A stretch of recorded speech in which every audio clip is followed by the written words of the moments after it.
Chapter 40 of A Book of Discovery. A Book of Discovery by B Synge. Chapter 40. Champlain discovers Lake Ontario. To discover a passage westward was still the main object of those who made their way up the Gulf of the St. Lawrence. This too was the object of Samuel Champlain, known as the Father of New France, when he arrived with orders from France to establish an industrial colony which should hold for that country the gateway of the Golden East. He had already ascended the river Saguenay, a tributary of the St. Lawrence, till stopped by rapids and rocks, and the natives had told him of a great salt sea to the north, which was Hudson's Bay, discovered some 7 years later, in 1610. He now made his way to a spot called by the natives Quebec, a word meaning the strait or narrows, this being the narrowest place in the whole magnificent waterway.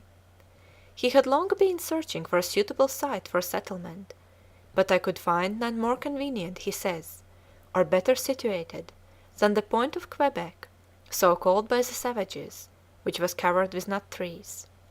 Accordingly here, close to the present Champlain market, arose the nucleus of the city of Quebec, the great warehouse of New France. Having passed the winter of 1608 at Quebec, the passion of exploration still on him, in a little two-masted boat piloted by Indians, he went up the St. Lawrence towards Cartier's Mont Royal. From out the thick forest land that lined its banks, Indians discovered the steel-clad strangers and gazed at them from the river banks in speechless wonder. The river soon became alive with Indian canoes, but the Frenchmen made their way to the mouth of the Richelieu River, where they encamped for a couple of days hunting and fishing. Then Champlain sailed on, his little two-masted boat outstripping the native canoes, till the unwelcome sound of rapids fell on the silent air, and through the dark foliage of the islet of St. John he could see the gleam of snowy foam and the flush of hurrying waters. The Indians had assured him that his boat could pass unobstructed through the whole journey. It afflicted me and troubled me exceedingly, he tells us, to be obliged to return without having seen so great a lake, full of fair islands, and bordered with the fine countries which they had described to me. He could not bear to give up the exploration into the heart of the land unvisited by white men. So sending back his party, accompanied only by 2 Frenchmen as brave as himself, he stepped into an Indian canoe to be carried round the rapids, and so continue his perilous journey, perilous indeed, for bands of hostile natives lurked in the primeval forests that clothed the river banks in dense masses. As they advanced, the river widened out, the Indian canoes carried them safely over the broad stream shimmering in the summer sun, till they came to a great silent lake over 100 miles long, hitherto unexplored. The beauty of the new country is described with enthusiasm by the delighted explorer, but they were now in the Mohawk country, and progress was fraught with danger. They travelled only by night, and lay hidden by day in the depths of the forest, till they had reached the far end of the lake, named Lake Champlain after the discoverer. They were near the rocky promontory where Fort Ticonderoga was afterwards built, when they met a party of Iroquois. War cries pealed across the waters of the lake, and by daybreak battle could be no longer averted. Champlain and his 2 companions, in doublet and hose, buckled on their breastplates, cuisses of steel and plumed helmets, and with sword and arquebus advanced. Their firearms won the day, but all hope of further advance was at an end, and Champlain returned to Quebec with his great story of new lands to the south. It was not till the spring of 1611 that he was again free to start on another exploring expedition into the heart of Canada. His journey to the rapids of the St. Louis has been well described. Like specks on the broad bosom of the waters, 2 pygmy vessels held their course up the lonely St. Lawrence. They passed abandoned Tadoussac, the Channel of Orleans, the tenantless rock of Quebec, the wide lake of St. Peter, with its crowded archipelago, and the forest plain of Montreal.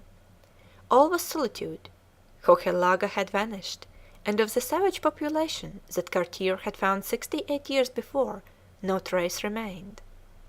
In a skiff with a few Indians, Champlain tried to pass the rapids of St. Louis, but oars, paddles, and poles alike proved vain against the foaming surges, and he was forced to return, but not till the Indians had drawn for him rude plans of the river above, with its chain of rapids and its lakes and its cataracts. They were quite impassable, said the natives, though indeed to these white strangers everything seemed possible. These white men must have fallen from the clouds, they said. How else could they have reached us through the woods and rapids, which even we find it hard to pass? Champlain wanted to get to the upper waters of the Ottawa River, to the land of the cannibal Nipissings, who dwelt on the lake that bears their name, but they were enemies, and the natives refused to advance into their country. 2 years later he accomplished his desire, and found himself at last in the land of the Nipissings. He crossed their lake and steered his canoes down the French River. Days passed and no signs of human life appeared amid the rocky desolation, till suddenly 300 savages, tattooed, painted, and armed, rushed out on them.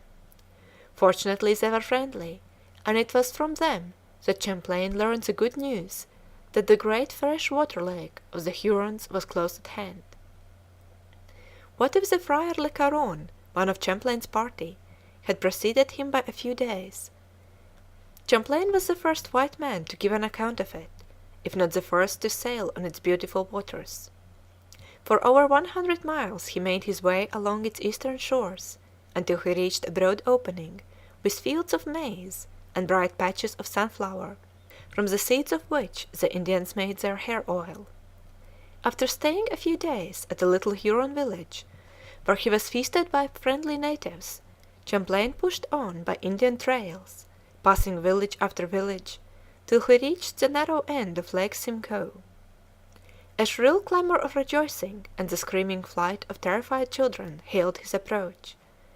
The little fleet of canoes pursued their course along the lake and then down the chain of lakes leading to the river Trent. The inhabited country of the Hurons had now given place to a desolate region with no sign of human life, till from the mouth of the Trent, like a flock of venturous and wild fowl, they found themselves floating on the waters of Lake Ontario, across which they made their way safely. It was a great day in the life of Champlain when he found himself in the very heart of a hostile land, having discovered the chain of inland lakes of which he had heard so much. But they were now in the land of the Iroquois, deadly foes of the Hurons. There was nothing for it but to fight, and a great battle now took place between the rival tribes, every warrior yelling at the top of his voice. Champlain himself was wounded in the fray, and all further exploration had to be abandoned. He was packed up in the basket and carried away on the back of a Huron warrior. Bundled in a heap, wrote the explorer, doubled and strapped together after such a fashion that one could move no more than an infant in swaddling clothes. I never was in such torment in my life, for the pain of the wound was nothing to that of being bound and pinioned on the back of one of our savages. As soon as I could bear my weight, I got out of this prison.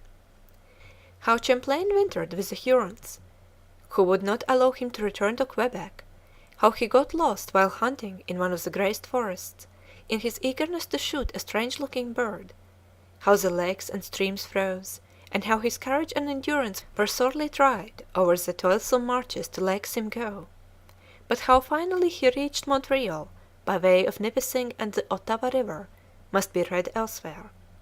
Champlain's work as an explorer was done. Truly has he been called the father of New France. He had founded Quebec and Montreal. He had explored Canada as no man had ever done before or since.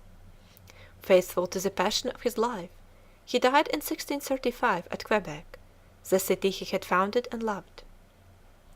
End of chapter 40.